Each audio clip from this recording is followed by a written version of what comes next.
Hello my YouTube family, welcome to my channel. চলো একসাথে শিখি। আজকে আমি গ্রামারের একটি ইম্পর্ট্যান্ট টপিক নিয়ে আলোচনা করব, সেটি হলো ভয়েস চেঞ্জ। আমরা প্রথমেই দেখব ভয়েস চেঞ্জ কাকে বলে, তার প্রকারভেদ এবং তার নিয়ম।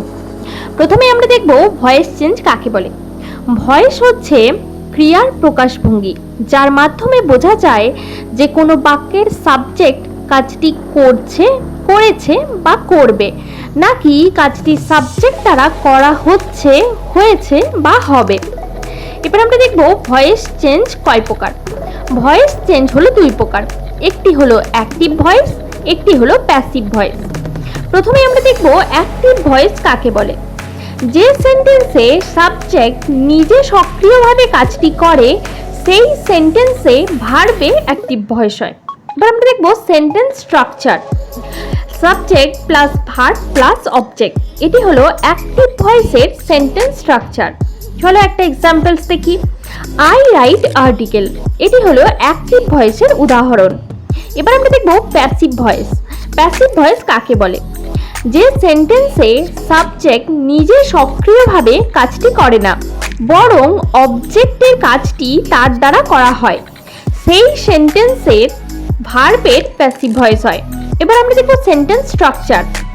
Object plus be verb plus verbs past participle plus by plus subject, এটি হলো প্যাসিভ ভয়েসের সেন্টেন্স স্ট্রাকচার।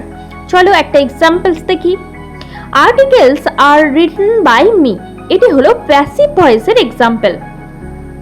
আমরা এবার দেখব ভয়েসকে অ্যাক্টিভ থেকে প্যাসিভ করার নিয়ম। প্রথমেই দেখব রুল নাম্বার 1। অ্যাক্টিভ ভয়েসের সাবজেক্ট প্যাসিভ ভয়েসে অবজেক্টে রূপান্তরিত হয়, তেমনি অ্যাক্টিভ ভয়েসে অবজেক্ট প্যাসিভ ভয়েসে গিয়ে সাবজেক্টে রূপান্তরিত হয়। মূল ভার্বের পাস্ট পার্টিসিপল ব্যবহৃত হয় এবং অক্সিলারি ভার্ব বা বি ভার্ব নির্বাচন হয় সাবজেক্ট এবং টেন্স অনুযায়ী। চলো একটা এক্সাম্পলস দেখি। আই রাইট পোয়েমস, এটি হলো অ্যাক্টিভ ভয়েসের উদাহরণ। এটিকে প্যাসিভ করতে গেলে কি করতে হবে না, poems are written by me. এখানে দেখো সাবজেক্টটি অবজেক্ট হয়েছে এবং অবজেক্টটা সাবজেক্ট হয়েছে। আজকের ভিডিওটি এই পর্যন্তই, বাকি নিয়মগুলি আমি পরের ভিডিওতে আলোচনা করব। ভিডিওগুলি ভালো লাগলে শেয়ার করবে এবং চ্যানেলটিকে সাবস্ক্রাইব করে আমার পাশে থাকবে। Thank you.